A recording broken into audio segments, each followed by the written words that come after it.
রাতে মশার যন্ত্রণায় ঘুমাতে পারছেন না, তাই কয়েল বা ধূপবাতি জ্বালাচ্ছেন। কিন্তু জানেন কি, এই ছোট্ট কয়েলের ধোঁয়ার পেছনে লুকিয়ে আছে ৭৫ থেকে ১০০টা সিগারেটের বিষ।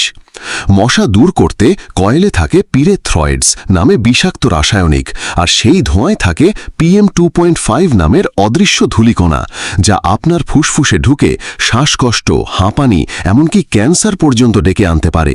শুধু তাই নয়, গর্ভবতী নারী, শিশু বা বয়স্কদের জন্য এই ধোঁয়া মারাত্মক।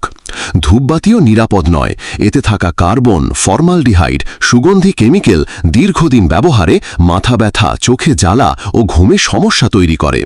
তাহলে করণীয় কি? ১. ঘুমানোর সময় মশারি ব্যবহার করুন।